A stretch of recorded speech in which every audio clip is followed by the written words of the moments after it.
And they basically like the real life people died within about 40 years. Only one person survived. When they came back in like 40 years, only one person was still alive from the original crew. Probably a venereal disease, which the crew got when they landed on the island. They had to be treated for that. And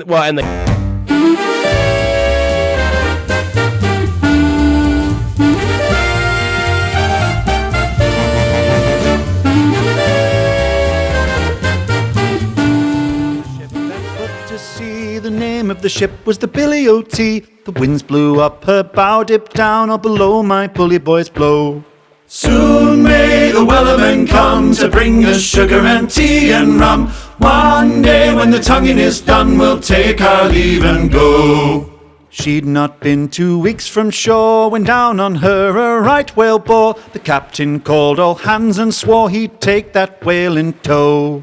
Soon may the wellerman come to bring us sugar and tea and rum. One day when the tonguing is done, we'll take our leave and go.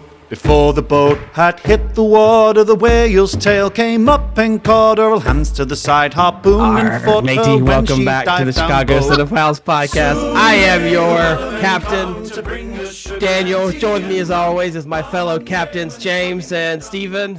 Captains, how we doing today? I'm the captain. I'm very mutinous. A very what? Love will keep us together. Oh, Captain Tennille? Yeah, well, we know who the gay one is in this group.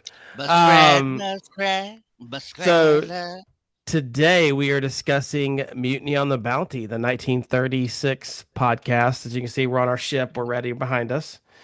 So if you're new here, welcome. If you're returning, welcome back. For those of you who don't know, we're the Chicago Cinephiles podcast. We're a podcast that goes over the Oscar winners every week, and sometimes we change it up and throw in some specialties. But we're back on the Oscar train today, so we're doing the 1936 winner, which is Mutiny on the Bounty. The Mutiny on the Bounty. Thank you. And so, without further ado, let's go ahead and hop into it. On the Bounty, maybe. So. Mutiny on the Bounty was directed by Frank Lloyd, an MGM film released November 8th, 1935. Or as they would say back in that day, 1935. Wise guy, Okay, yeah, yeah, wise guy. And some pretty interesting cast members here. Let's go into them. There's a lot of members here, so I'm going to leave people out. So I apologize if you're a fan of Seaman number 37. I'm not going to call him out, but we got Charles Lawton, right? Charles Lawton as Captain Bligh, Clark Gable as Fletcher Christian, and then I think it's Franco. Thank you. Tone as midshipman Roger Byam. So those are like the three. Those are three that are on the poster. Those are kind of the three big ones. I know there's more. Don't shoot me, but we'll be here all day. Spring Byington, for God's sake. It did have a pretty big budget for this, era. I had almost $2 million, which is huge. I mean, you can see why in the movie if you guys watched it. It's definitely, you can see where they put the money into it. CGI is amazing. It's fantastic. Really, yeah. And the box office about $4.5 million, so pretty good. Double your money, pretty good return. It was the highest grossing film of 1935 and one of MGM's biggest hits of the 30s. Which I think is important to say because I feel like they kind of had a stranglehold in the early cinema. Yeah. It was nominated for 8 Oscars, including Best Picture, Best Director, Best Actor, and the funny thing is there was 3 for Best Actor. Clark Gable, Tone, and Charles Lawton all were nominated. All up for Best Actor. Best Actor. Not Best Supporting? Right, Best Actor.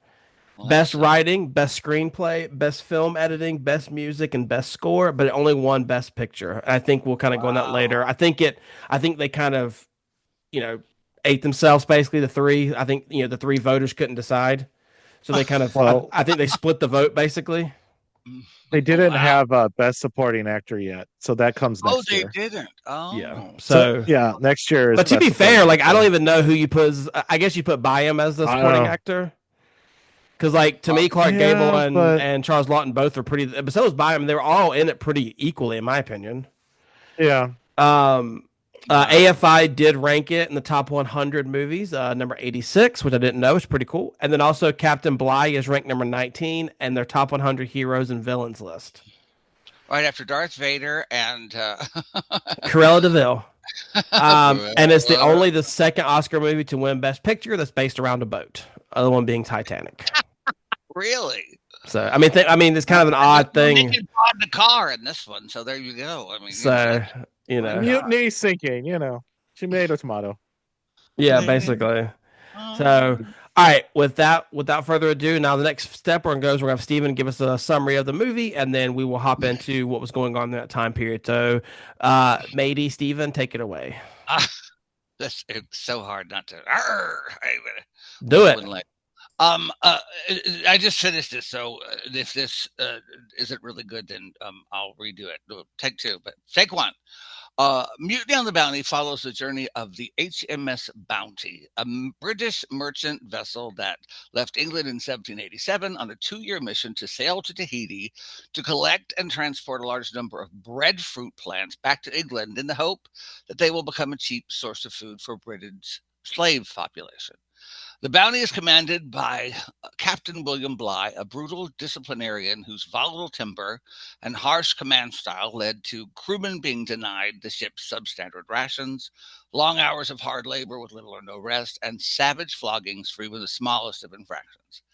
Fletcher Christian, Bligh's executive officer, disagrees with Bligh's merciless rule, but remains loyal and begrudgingly dutiful to his captain until the time Fletcher and his crew spend in Tahiti, enjoying the local culture and the local women, making Bligh's increased cruelty early into the return voyage too much to bear.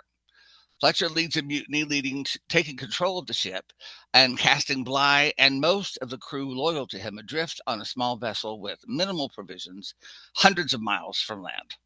But Bligh's astonishing seamanship leads to his survival and his return to both England and Tahiti in search of Fletcher and the mutinous crew of the Bounty. With powerful performances by Clark Gable, Franco Tone, and Charles Laughton as Bligh, Mutiny on the Bounty is a perfect seafaring morality play that's just as exciting today as it was 90 years ago. 90 years ago. Put that in the ship's log. Well done, Stephen. Captain's log. I mean, 90 years ago. And yet, as I was talking to Daniel earlier, when you have the background of the sea going up and down, I never once was pulled away from that. Just, usually you see during the car and you're like, boy, that screen's really close to the car. And they're going like this. Right. But it was shot so well. Really. Yeah, it really was. Well.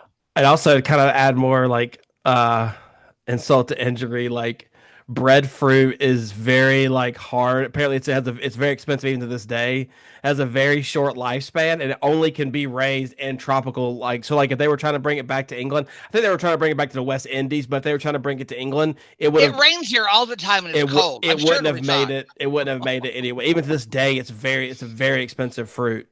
Just like Stephen. What'd you call me? See, Stephen, we're on the same wavelength here with the same joke. I told you expensive. It's a compliment. But she's high end, but she thinks she's low end. That's what it is. Oh my God. Alrighty, thank you for that, Stephen. So now the next thing we'll talk about is what was going on in 1935, which may have impacted why this won. We always like to kind of go over what was going on during that time period because real life affects these things. I was in middle school. So without further ado, let's hop into that. So in January, the first canned beer goes on sale. Rednecks of the world. This is basically just showing how old this movie is when you put it into context like this. Wow. In February, Hitler authorized the founding of the Reich, the Luftwaffe. Wow. In February, 6-year-old Shirley Temple receives her miniature Oscar. Wow. In April, the Black Sunday Dust Bowl storm strikes. In May, Lawrence of Arabia dies, which did it win Best Picture? I don't know if it did or not. I don't think it did, so we won't be watching that. But then in May, Babe Ruth hits his last home run, which is number 714. In June, Alcoholics Anonymous was founded. Are those two things connected, perhaps? July, the first parking meter was installed. Now that's related to the AA, the parking meter. In August, FDR signs the Social Security Act. Wow. And then in September, our favorite All the King's Men star, Senator Huey Long, was shot. Wow. That's a little bit about that. All right, great. So now we're going to move on to some fun facts about this one. I just wanted to mention one. It's not. I don't want to steal y'all's thunder, so I apologize if it takes from me. But I told Steven about it earlier. But I read somewhere that this movie is banned, and it was banned for a long time in Japan because it shows insurrection and it shows rebellion. I don't think it's banned anymore, but it was banned for a while because it kind of gave people the wrong idea. Like ban. So that it was banned. It's kind of interesting. But I just saw that when I was doing my research for this episode, so I thought that was kind of pretty cool. We can fly a plane into a ship. That's fine. Kamikaze is fine, but we don't want to let people have. Well, they weren't even doing that then. This is a 30, so Well, yeah, it was true. Shooting ships into ships. But alrighty, so now this is y'all's time to shine. So, fellers, take it away. Hit us up there, James. What do you got? I got a couple of funny ones. So Clark Gable, felt that he was badly miscast as an English naval lieutenant in a historic epic, which he said he later then believed this was the best movie he starred in, and I wonder if it has to do with because he was forced to shave off his mustache. Oh wow! So he wasn't mustache acting, is what you're saying? Yeah, basically. I just thought that was a little weird, funny thing. I love that was Charles Laughton wore the actual hat and clothing measurements of Captain Bligh, and he lost 50 pounds to do this. Also because he was going to be on screen with Clark Gable and didn't want to look like a big fat pig. He thought he would look as attractive as Clark Gable. Charles, you're a great actor, but it's not going to happen. It's Clark Gable. I mean, come on. He took off his shirt and it happened one night and he didn't have undershirt on it. Undershirt sales went down. Decidedly, because nobody wanted to buy an undershirt if Clark Gable didn't wear an undershirt. Charles, it's not going to happen. What else you got, James? Come on. So when Frank Lloyd and his crew returned to Hollywood, they discovered most of the location footage had been destroyed because of poor storage conditions, and they had to sail back to Tahiti and reshoot almost everything. Oh no! Go back to Tahiti. Go back to paradise. I gotta go back to Hawaii for a couple of weeks. I'm sorry, y'all. I'll be back. Yeah, I'm wondering if if it was a mistake or if it was intentionally. Right. That's funny. Head out that travel. Well, there's something that we said that apparently Clark Gable was trying to get to know his co-star Charles Laughton and took him to a brothel, like right before shooting. But Charles Laughton, even though he was married to Elsa Lancaster, was gay. So but he still thought it was a nice gesture. At least he was taking. It's like let's go to Hooters, Stephen. That was kind of, even though apparently Clark Gable was notoriously homophobic, but apparently they got along pretty well. But he probably did. Yeah, but was Charles out though at that time? I don't really. I mean, there's some people say he was, some he wasn't. Yeah. He had a masseur that went with him everywhere on set. So that, Benji. That's like taking your mother to the Oscars. Yeah, we know you're gay. Here's my date, my mother. Okay, yeah. Or your prom. James, anything else before we move on to Stephen? One funny thing that I liked was so when they were shooting the final scene about when they're going to go up and hit the reef and thing, go into the coral, and it was turbulent. When they were shooting that in the studio tank, the rocking was so rough that Charles had to be tied to the ship's wheel, and when it came aground to the reef, the ship lurched so violently that some of the cast members actually suffered broken bones. Wow! So, can you imagine the workman comp case on that? If they had that back then, I'm about to say I don't think they had that back then. That's why they had it. Look what happened on Mutiny, for God's sake. They got a shot of tequila. That was workers' comp.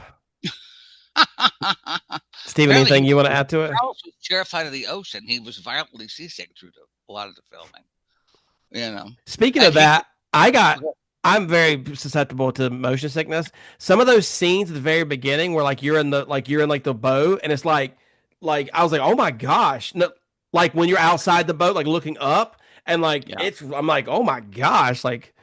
Yeah. Or the scene when the king, or not the king, but the tribes leader gets on the boat. That scene is I'm like, oh my gosh. Oh, yeah. Oh, honey. I like the beginning where it's foreshadowing with the lantern going Yeah. This episode of Chicago Cinephiles brought to you by Dramamine. Get your Dramamine today. Placement here. Ad placement here. Insert Dramamine product. All right, Steven, what you got? The one thing made me laugh was apparently when Charles Laughton was talking to playwright and funny man George S. Kaufman, and he said that Charles thinks he gave such an amazing performance in this movie because he comes from a long line of seafarers. But he also said that he was really good in The Hunchback of Notre Dame. George S. Kaufman said, I assume that you also came from a long line of hunchbacks. What does that mean? Which, probably so. That's awesome. But yeah, Gable thought he was really bad this, and then he thought it was the best thing he'd ever done. And apparently somewhere in there's a James Cagney is an extra. He was had his personal boat near where they were filming and jumped on and got a sailor's outfit and just became an extra in there stuff. So you can find him at some point in there to look really hard. Remind me who that is? Yeah. James Cagney. Yeah. You dirty rat. Top of the world, ma. Oh, okay. Yeah, trust me. Incredible. Yeah, he was like, I could make a couple extra bucks. It's fine. That's funny. Make $14 the hard way by putting some. Awesome. Well, but I think you learned this as well. A lot of the real history of this voyage is very, very different. I mean, they really upped the stakes to make him a real evil person, which I'm glad they did. I'm too. Yeah. Evil. Awesome. Well, let's hop into our questions, guys. This movie, what was our initial thoughts? I don't think any of us had seen it before, correct? Nope. I had not. Truthfully, I kind of went into it expecting it to be kind of blah, just kind of whatever. I knew the actors in it were going to be really good, obviously, so I was giving it hope. But we'll talk about more at the end, our thoughts on it. But that was my initial thoughts. What about you guys? I was pleasantly surprised. Yeah. No. Your initial thoughts before you started it. Oh, well, initial thoughts I had nothing. You're kind of saying you just didn't know. A shit movie from the 30s. How great can this be? Yeah, that's kind of how I felt too. Okay, perfect. So then let's just kind of take a moment. We talked about a second ago about the crazy waves and stuff, but let's talk about how impressive this movie was. This movie, as far as filming is concerned, I don't feel like they use miniatures at all. Because we joke about the Miss Miniverse scene where clearly it's miniatures. This was crazy. This was if they did use it, it was not noticeable at all. I just want to give a shout out because these are some hard scenes to film, and then to film on an island, to me this was just very impressive. I just wanted and we may not have much talk about that, but I just kind of wanted to give them credit for that. What do you guys think about it? I think it's just like everything else. When you don't notice the scenery or the lighting or the sound, when it doesn't make itself known to you, that's what it's doing its job. When it doesn't become oh wow, it's not really bad or really great. It's just serving its purpose, serving the story. And the direction and the cinematography served the purpose of this film so well. Nothing took you out of that story. It kept you on that boat the whole time. Agreed. Sort of claustrophobic. I loved it. I don't know. I have respect for I do have like Steven said, but I do respect the set builders and crazy water tank. How big that water tank had to be to fit those people in there. Yeah. A ship.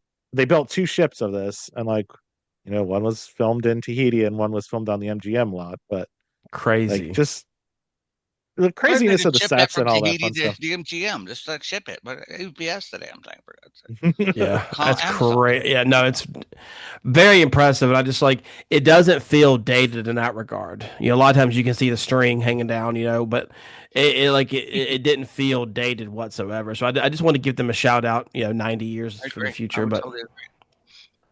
Absolutely. Okay, so what was y'all's initial thoughts? Or what initial thoughts did you guys have in regards to Bligh and Christian? Your first thoughts, not the mutiny part, but kind of their management style or their leadership style. What was kind of y'all's thoughts at the very beginning? Sort of, what takeaways did you guys have? I mean, go ahead, James. Sorry. When Bligh entered on top of a thing of booze, I thought this was going to be some hilarious drunk captain, and I was all for it. And then I was just because he was going to be incompetent, kind of like a Michael Scott character. Yeah. And then it got depressing.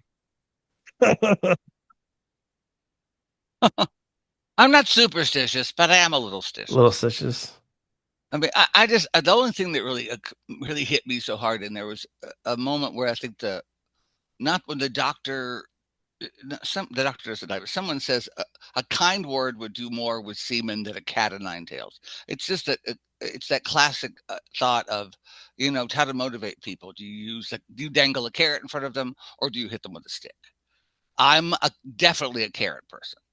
And anytime you try to hit me with a stick, I just dig in my claws. It doesn't motivate me. It doesn't make me work harder. It doesn't make me do better. It just makes me hate you and resent you and try to, not do anything or just do the bare minimum.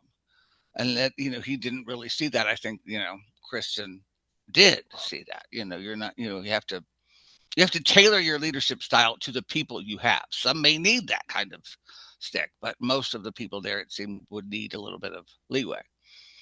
That's all I could think. My first thoughts were I didn't mind it at first, because like I felt like, okay, he needs to like establish, because maybe they don't know who he is, like maybe they think he's, I don't know, just some rich guy that got this position and didn't earn it, so maybe he need to establish himself, 'cause I feel like we've all, or at least I have, like worked at a job where you feel like you need to prove yourself, like like everybody's a tough, like I was thinking about like when I worked in a restaurant, having to prove myself to the cooks that I was, a good cook or a good server, like you kind of got to be a little tough, and I sort of felt like that at first. I was okay with it, and I think Christian was as well. And then, like I said, over time, then it became like, okay, this is like this is where we need to have the carrot moment and not the stick moment. It's okay to have the stick at the beginning to establish yourself, but you know, beating someone because they lost 10 coconuts, like that's insane. You know what I mean? And I understand, like you're out in the sea, like you have to keep order, but like you have to also like if you need to earn their respect, and by doing that, like not accusing them. So I agree. Like I thought initially it was fine, but I was waiting for Christian to snap. I didn't know when he was going to snap, basically. I feel like that's true, but the thing that kept me away from feeling like that was when he started to give the cat of nine tails to a dead man.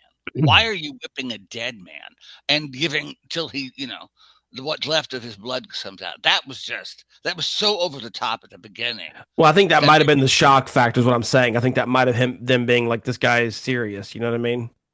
Yeah, but I know what you mean, though. Yeah, it was like, it's definitely like I'm not definitely not like suggesting it was right. I just and to have people you go into a bar and go, you're in the Navy now, and then all of a sudden you're treating them like this. It was just way too much. Come on, you've been drafted, and now we're gonna hit you with a cat of nine tails if you drop the water on the whatever. It's a little much to me. Like you said, steal coconuts, whatever. And even that, like that, back to that, like that was like, I thought the makeup or whatever was really good for that. Like them hitting them and like seeing like the stuff like fly off their back or whatever in the blood, like it was good. Like even the one like when they're coming back from the island and they get up and he slaps him in the face, and obviously she's like red paint, but like it's just a cool, like I didn't even notice it like until he slapped him and it's there. It's like it's pretty cool, So I just there thought were a lot of the wounds that looked really very real. Yeah, seriously. Yeah. So then, like, let's talk about in our real life, what's some contrast between leaderships that Bligh and Christian have? I'm sure we've all had Bligh managers or Blah managers, but what do you guys have any examples you want to share versus, it's gonna sound weird saying a Christian manager, but I mean like the name Christian, not a like biblical Christian. But James, do you have anything that like do you want to talk about that may consider that? I mean, obviously, don't get yourself in trouble with former employers or whatnot. But anything you want to share? Some of them I don't care about. Bligh. I don't know. Like I just remember, like I had this one retail manager. He was like terrible, and it was like I would literally think of ways because he would be so awful and so unfair of how to make his life miserable. Like I would literally think of things to do that way, which yeah, it's probably not the most mature, but I was like 16 at the time, so that's the part that makes me so mad is like when mid 30-year-olds treat like 16-year-olds like that. Like I had the same situation at Dick's Sporting Goods. Like I had to go and make sure every basketball faced, like you had to make sure we got the ball wall. You had to make sure that like all the labels face the right way, and it's like they would just go nuts over it if you didn't do it every single day. And I'm like, This is your life. You're worried about me Power fixing. corrupts, and absolute power corrupts absolutely. I mean, these are people you get a little bit of power, and all of a sudden, they're give a guy a rope, he thinks he's a cowboy. All of a sudden, you're I'm the boss here. Oh yeah, you're 29, you live with your parents in the basement. Calm down. I will say that I had my own female Captain Bligh with this woman I was the assistant for, executive assistant, whatever, slave, whatever you want to call it, who they called her behind her back Miranda. And the first day I was there, she wasn't there. And I said, "Oh, you mean like Sex in the City?" "No, like The Devil Wears Prada, dummy." And when I first met her, she was the size of a house. So I started calling her The Devil Wears Stirrup Stretch Pants because she was horrific. Like she had to get a new phone. I was putting it together for her and uploading her phone. "If this doesn't work exactly like my old phone was, I'm going to hit you in the freaking head with this and you'll never leave this building. Aren't you sweet?" She had me buy all of her personal Christmas presents, had to wrap all of them, not sign the tags. She was to do that. So I had everything labeled, had everything on this big conference room, about 180 gifts. "What's in there?" I told her. "I don't believe you. Open it." I had to open about 80% of the gifts I had, then rewrap them. And I was like, "You just love to just torture me with this kind of stuff." She was just the worst. She coughed when she was leaving one day. I said, "Oh, you take care, hon." "You too, hon." Whoa. Okay. She just was never happy. And I'm being the idiot Southerner was like, "I can make this work." "No, I can't. You're just a horrible human Yeah. being." So those people but she was really good at what she did, whatever it was. So no one would. I mean, kind of like Bligh. Yeah, I mean, or so they thought. You know what I mean? Like taking that small vessel and getting 3,500 whatever it was miles says something. Yeah. So he was able to do. Yeah. Sidebar, if I'm allowed. Okay, so the map where their direction that they were going. They went by South America and then crossed over into Africa to make it to the East Indies. Why? Why wouldn't you just follow the African coast? Wind, maybe. Was that the only thing that bothered me?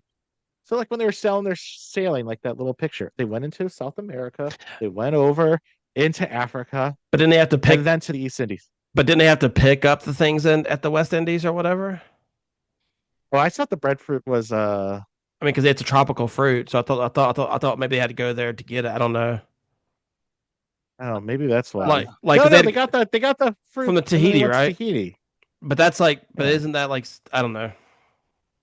I didn't pay attention to it. It's not our best suit. We do not know our geography. I didn't pay attention, honestly. I thought you were gonna trade winds or something like that. Maybe the winds. No, because no. It's not how that navigation works. And it annoyed me. No, but it could be the currents, though. It could be the currents, like the currents of the seas, because there is if you look at an old map, they do have the current set up where it's what's the turtle from Finding Nemo where they get in the jet stream. It could be that same concept where the winds, because they didn't have anybody that did the oar. They didn't have anybody doing the they didn't have oars or whatever. You know what I mean? Like nobody was rowing. Okay, get back to us, map. Cartographer or whatever.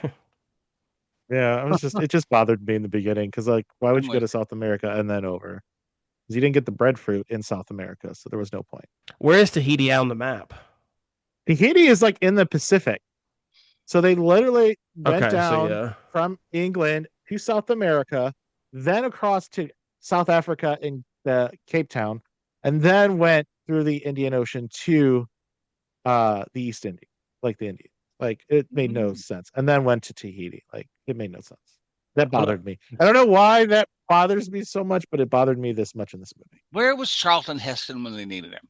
He could have been there, showed them where to go. I kind of want to look at the map and see what the map shows.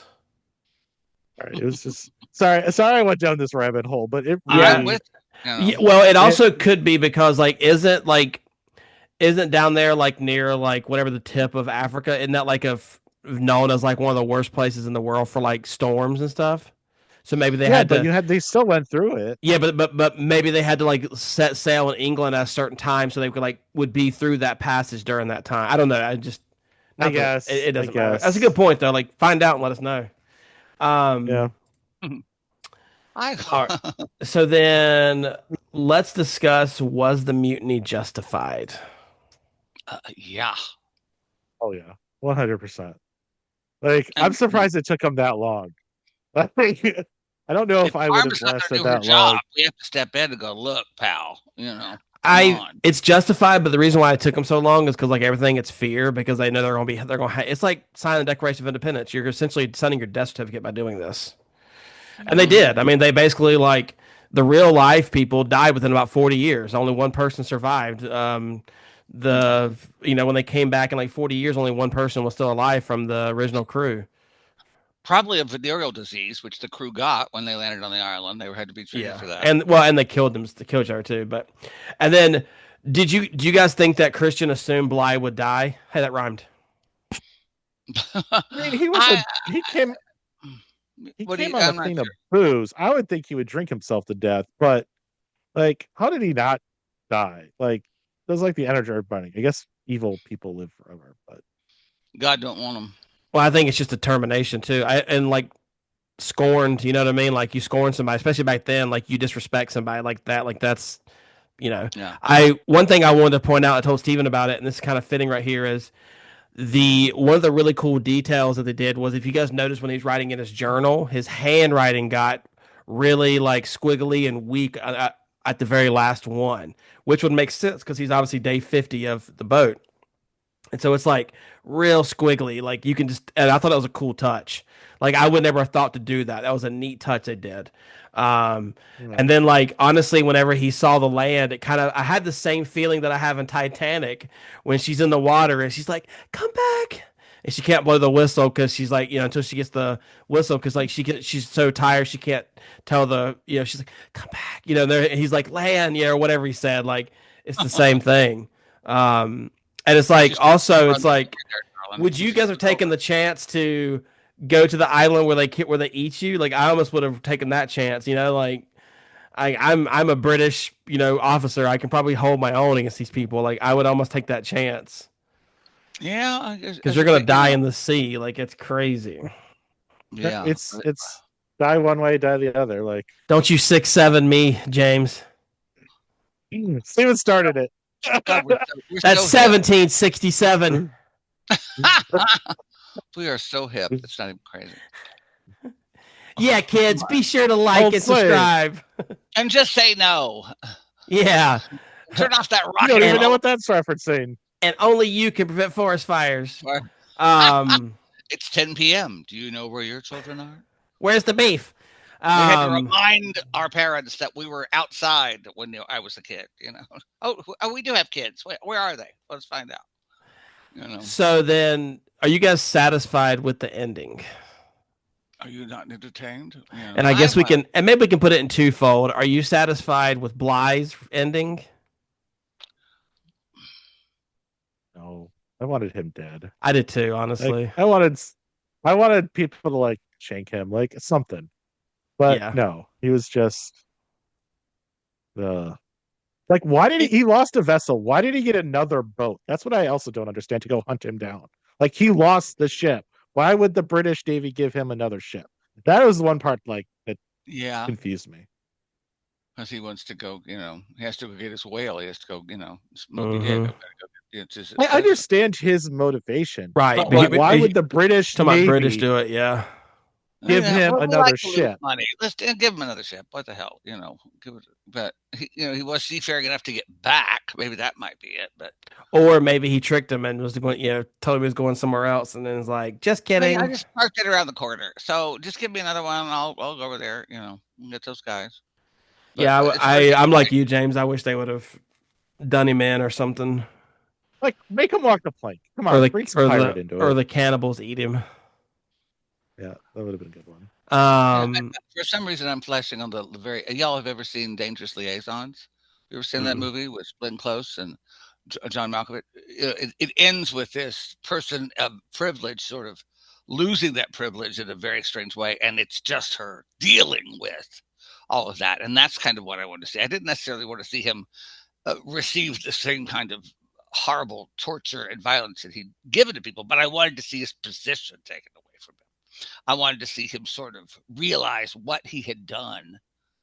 With there's that word we use too much these days, privilege, but he did come from this place of power, and he definitely corrupted it. Yeah. So You wanted to see a character arc. But I also think like maybe the fact that the people like found by him like they gave him the clemency or whatever it is, like maybe that was like shame, like that like they believed him over Bligh, so maybe that was like a public shame. I mean, we don't know that time period obviously, but and while you're on the subject, Franco Tone is amazing in this role. He's great. Fantastic. Yeah, he's really good too. I mean, and I don't know him. I don't know him anything else. So like he holds his own really well. Absolutely. He just really. And he was nominated for Best Actor. So, and then like I always like, I know this is not, most people don't fantasize or think this is cool, but I think it's neat. Like just the idea of like, okay, guys, we're gonna go and like wreck a ship and go live on an island. Like, I don't know. To me, that's just like neat. Like, I would like, obviously I'd want the option to come back, but I would love to see if I could do it. Start from scratch and like build something. And I mean, clearly, like we know the outcome in history they didn't, but it was just kind of a neat thing where they were, like they basically, I mean, because in that one scene where it's burning, you see like a cow there. I mean, they had already gotten stuff from the island, so they knew like what we needed to get to live off another island, basically. What was it called, like Pitcairn or Pitcairn? I guess Pitcairn maybe is. I think it's yeah. But man, I like have the same thought process, but mine is like the zombie apocalypse. Like, right. Just see if you could do it. Exactly. Yeah. Like that'd be so cool. No, 100%. I totally get that. Well, they're chasing me. Let's just stop running. Screw this. I'm not going to do it. It's just, I would not want to sort of rebuild, the world. I would not be that guy. If there was a 4 seasons, yeah, that's fine. An Apple Store, I'm fine. I mean, technically there would be a 4 seasons. It just wouldn't be as great because nobody's running it. Yeah. Do you want to have drapes for these windows, for God's sake? I mean, and there would be an Apple Store, but the Geek Bar wouldn't be there to help you or whatever it was. All right, so then let's move on to, do we think it should have won? For reference, IMDb gives it a 7.6. Some other notable movies that ranked higher on IMDb. Again, these are just, this is not set in stone, obviously, but just kind of an idea. Top Hat got a 7.7. Wow. Ruggles of the Red Gap got a 7.6. Les Mis got a 7.6. Captain Blood got a 7, which is a cool name, by the way. Captain Blood got a 7.6. And then David Copperfield got a 7.3. Full disclosure, I have not seen any of these movies, so I'm I guess I'll start. I'll say yes. I told both James and Steven before we started, I was thoroughly pleased with this movie. I was like, I didn't skip any of the scenes. I didn't fast forward. Like, I didn't have temptation to check my phone. Like, I really enjoyed this movie a lot. And I just want to give it credit. 90 years, and it still held, to me, it held its own. It didn't feel outdated. I mean, some of the, maybe the, the stuff, with at the tribes and whatnot. But, like, overall, it didn't feel outdated. It felt very, like, authentic. And I thoroughly enjoyed this movie. So I will say it should have won. I think for what it had, I mean, Alice Adams is a great movie. Broadway Melody, good. I do like that version of Midsummer Night's Dream. Okay. And Top Hat is just a great musical, but this, I think, surpasses them all. You really like Broadway Melody that much? Well, I mean, I'm a homosexual. Yeah, but this is the 19. This is not the winner. Like, because there's 2 of them, right? And they're Broadway. Nominated. What's the Broadway Melody that won? It's like, is that 38 or 30? Because there's actually one there's another Broadway Melody. This is literally called Broadway Melody 1936. So I don't know if it's the same or not, but that threw me off too, because I know that Broadway Melody, I think it may have won the second one. I think it won 1930, the Broadway Melody. Jack Benny's in it, James. I wonder if it's like a is it the same thing, I wonder, or is it like a part 2, act 2, whatever? I don't. Boogaloo. I'm a homosexual, but I'm not that gay, so I got to do some research on that and figure that out. And like, I think it deserved to win just because of like what it did. I mean, this movie, like the ship scenes and the sea. I mean, it was just a great scene all around. What about you, James? I think it should have won. Now, I did like Les Mis. I did from the 1930s version, not the newer one. The other one that I did see was Midnight Summer's Dream, which, but no, No, I would say this definitely should have won. It was a great movie. They really went all out on it, and I enjoyed it. Yeah, likewise. A fun I think it fact, should have won. this is what's kind of wild. Charles Lawton is actually in 3 of these movies that was up for nominations. So we'll talk about a year for him. He was in Ruggles or Rugles, how you say it, of Red Gap. He was Les Mis, and he was in Mutiny on the Bounty as You like just main imagine like main characters. Not even like, oh, I made a cameo. Like, isn't that crazy? you My just God. imagine like you're sitting there in the Oscars. Like, okay, what movie do I want to win at? Right? Like, okay, this is fine. Like, That is pretty funny, like, actually. I didn't think that's yeah, funny. like what movie do I want to win at? Like, that's I mean, I And watched like all of being able them. to They're say so good. I'm that. so good in all of these. And he has to figure out like what does he want to wear? Like does he want to wear like a pirate outfit? For, like he's trying like which one do I think's gonna win? Arg. Yeah, he just has like ties that he just swaps out depending on like, oh crap, he's just walking up and That's so fixing funny. it. You all probably didn't watch the Tonys win of the year that the producers won everything. I mean everything, because after like first 4 or 5 awards, Mel Brooks would just get up and go, "Okay, thanks. I'll see you in a few minutes. Bye." And he would just go back and sit down. That's like Lord of the Rings when it won everything. And when it won Best Musical, he said, "A phalanx of Jews is coming up here to pick up this award. A phalanx. God. Here we go." It was just so hilarious because he knew it's going to sweep everything. So, and it did until Hamilton, but that's another story. But I really, I think this deserved what it received, quite frankly. Yeah, I agree. Okay. Yeah, no, I agree. I think it's a great film. James, any final thoughts on it? Well, this is like one of the films, when they get a lot of Oscar nominations, like recently. Like, I know this was like the first to hit like the 10 or whatever. I'm not mad about it. I think it deserves it. It's not one of Yeah. those movies where you're like, oh, what was the most recent one? Like La La Land won a bunch, or it was like nominated and it was like, Yeah. come on. Yeah, no, I feel like it really deserves. And like, truthfully, like I don't remember the score, so forgive me on that one. But if they say it's there, I mean, it was nominated for it. I'm sure it was there. We just didn't notice it. Probably like how, I did not realize. probably like how Steven said. Like if you don't notice it, it probably means it did its job. You know what I mean? To a degree, But like obviously, supposed like to have an opening number that makes you go ooh, as opposed to was was there a song there? That kind of thing. So Didn't have a tap number for a 30s movie. That was pretty bold. right? No, yeah. no, no giant, She's no supposed to be a giant, spokesman no here, giant correct. spiral coming out with women and dressed up and like. You Tw- stepped out of a dream. 12 lashes, doo dah, doo dah. It's like, it's like Beauty on the Valley 30 years ago. exactly right. Yeah. Alrighty, y'all. So Lord, next time we do meet, we are going to do a special edition. So I want to talk about that now. So we're going to do planes, trains, and automobiles next week or next time, and essentially because that's around Thanksgiving, and that's a great movie. If you haven't seen it, we highly recommend it. We've all seen it, obviously, so it's not going to be a first for us, but it's still a fun movie to watch. So I think we should all wear Edie McClurg wigs like we're at the marathon counter. How may I help you? Welcome to marathon. How may I help you? So I think if we go from ships to planes, trains to automobiles, we've hit every single form of transportation. So to me, it's a pretty good segue. Another one, another form of transportation. Whirly bird, hover bike. What's that? Another segue into it. That's what I'm saying. The future transportation of the world.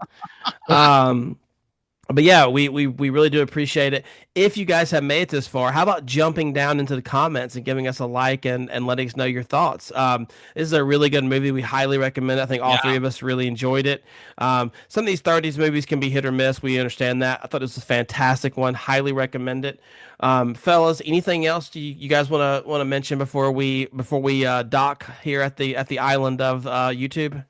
I think you said it best on the phone a couple of days ago. When you could be in a movie with Clark Gable, who's really giving his all and really hitting it, and you're still coming second fiddle because you are outshining Clark Gable, and he has his shirt off sometimes. You're acting. I mean, Charles Lawton, I love him already, and I love him even more now from this one. He's slowly becoming one of my favorite actors. Like, James, any final thoughts? See, Google the movie poster. It is a dreamboat fantasy. It is. Charles Lawton with his shirt off is fantastic. He's dreamy. Chef's Desi kiss. Arnaz Jr. I'll never wash my cheek again. All right, y'all. On that note, we have arrived at our destination. We appreciate everyone for hanging out. And until next time, this is the Chicago Cinephiles podcast. Signing off.